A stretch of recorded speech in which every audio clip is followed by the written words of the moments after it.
Ini adalah pembinaan Puji dan syukur Kapolres senantiasa kita Klaten panjatkan AKBP kehadirat Muhammad Allah Darwis Subhanahu wa Ta'ala Presiden Messi yang Maha Kuasa yang dalam rangka Halal GP Ansor kekuatan ke-83. kesehatan sehingga kita masih diberi waktu berkumpul bersilaturahmi Kamis 27 April 2017 di Aula Kemenag Al-Ikhlas.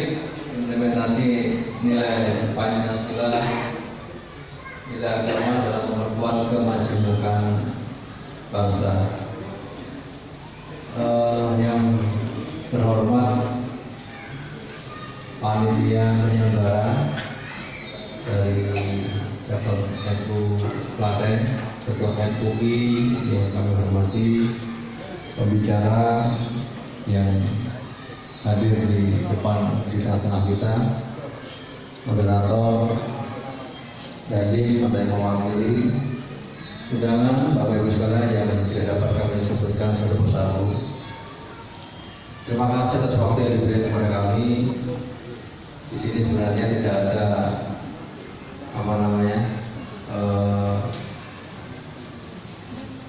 acara agenda Polres memberikan istilahnya sharing informasi, namun kami mewakili Kesbang Polimas, seharusnya Kesbang Polimas yang hadir, namun tadi dari panitia dari kami yang mengisi. Kami mohon izin nanti mungkin tidak sampai selesai karena ada undangan juga di Grand Cokro, di SDA dan rapat juga, jadi bagi-bagi waktu. Mohon izin Pak Antoyo sama yang lain. Jadi ada beberapa hal yang mungkin kami ingin sampaikan di dalam forum yang mulia ini. Yang pertama, saya lagi kami terima kasih diundang Kasat Intel, Kasat Binmas, karena memang erat kaitan dengan apa yang menjadi pokok tema pada pagi hari ini, sangat penting. Tadi pun juga kami diberi masukan dari Ketua MUI Bapak Kiai Haji Hartoyo bahwa dari Kamtibmas kok sekarang ini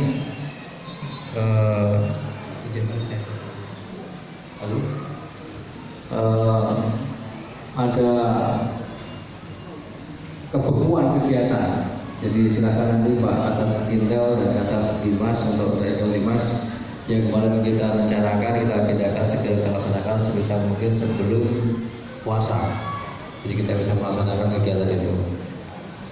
Yang berikutnya berkaitan dengan materi pada pagi hari ini, yaitu implementasi nilai agama dan Pancasila dalam memperkuat kemajemukan. Jadi kita sadar bahwa memang kita lahir di negara majemuk. Tidak perlu kita melihat negara, kita lihat di desa kita, di kampung kita, di kecamatan, kabupaten kita lahir di daerah yang memajemuk. Di sana banyak sekali warna-warna kehidupan, dari mulai keyakinan, agama, profesi, kemudian pekerjaan dan lain sebagainya. Berangkat dari hal itu, kita memang dilahirkan dari kemajemukan itu dan itu harus kita pertahankan. Jadi tadi pembicara di awal sudah banyak menyampaikan bahwa NU ini mempunyai prinsip yang luar biasa, NKRI harga mati, Pancasila jaya, 4 pilar itu memang tidak boleh diganggu-gugat. Bhinneka Tunggal Ika, Pancasila, NKRI dan Bhinneka Tunggal Ika itu memang merupakan 4 pilar bangsa yang tidak boleh diganggu-gugat. Kita harus sepakat dan nanti akan kita terus gelorakan 4 pilar ini untuk harus kita lestarikan dan kita terus besarkan. Karena ada beberapa indikasi yang memang ada pihak tertentu yang ingin menggoyahkan 4 pilar ini, ingin memecah belah kita yang notabene sebenarnya kita satu keyakinan, satu agama, namun karena ada sedikit perbedaan namun itu dibesar-besarkan sehingga menjadi friksi yang itu menjadikan kita berbeda pendapat, berbeda pandangan dan bahkan menjadi kontra, jadi konflik. Kami akan memberikan beberapa sharing informasi bahwa kondisi beragaman yang kita miliki sekarang ini merupakan kekayaan. Jadi dari kekayaan yang kita miliki ini harus kita bina, kita lestarikan dan terus kita uri-uri Karena kalau kita besarkan yang berbeda tadi, itu akan memperbesar jurang pemisah sehingga akan muncul tadi konflik di antara kita. Berikutnya, di dalam faktor internal sendiri dari masing-masing kelompok juga ada beberapa warna. Tadi disampaikan oleh pembicara sebelumnya, dalam Islam sendiri ada beberapa kelompok. Di sana ada NU, Muhammadiyah, MTA, LDI dan lain sebagainya. Jadi kalau saya berpikirnya yang penting kita melaksanakan ajaran yang diberikan oleh Allah melalui Nabi Muhammad SAW, melalui hadis dan khalifah serta wali-wali Allah yang diturunkan ke muka bumi ini.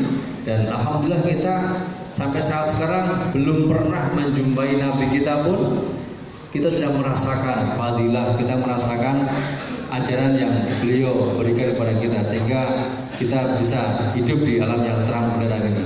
Walaupun dalam keterang benderangan ini ada beberapa upaya-upaya yang membuat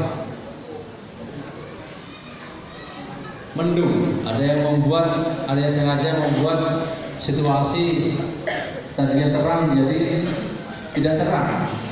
Nah, ini harus kita sikapi bersama agar kelompok-kelompok tadi tidak memiliki ruang, sehingga yang menjadi tadi disampaikan di pembicara awal NKRI harga mati, 4 pilar itu harga mati, yang mari kita sama-sama kita pertahankan. Berikutnya lagi, apa yang harus kita lakukan?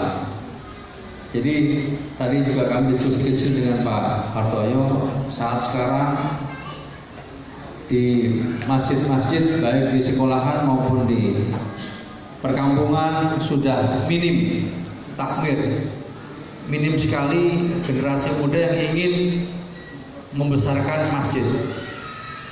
Jadi kalau saya dulu di SMA sudah ada itu, saya di SMA 1 itu sudah ada teman-teman saya yang memang ada bibit-bibit Islam garis keras.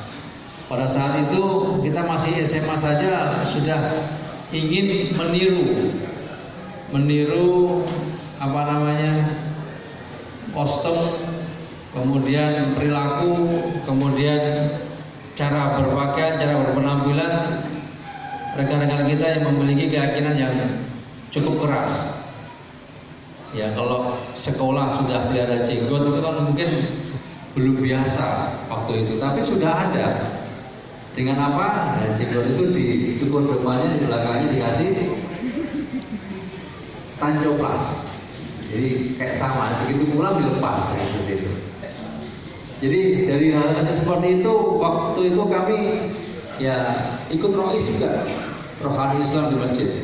Tapi ketika ada beberapa teman yang sudah mulai agak keras keyakinannya dan kadang-kadang agak keras dalam diskusi, kita pun agak jaga jarak.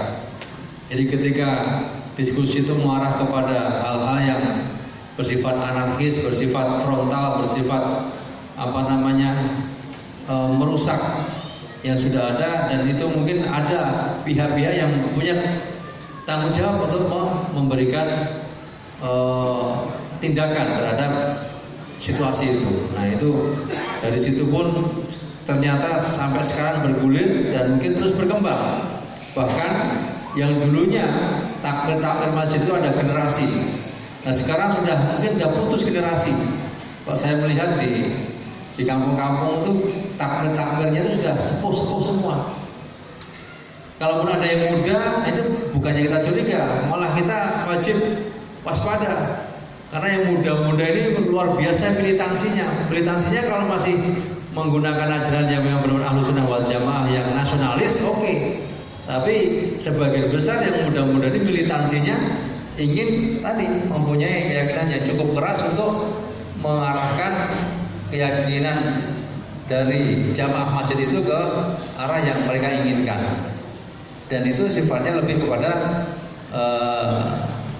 intoleransi, disintegrasi seperti itu. Nah, ini harus kita waspadai.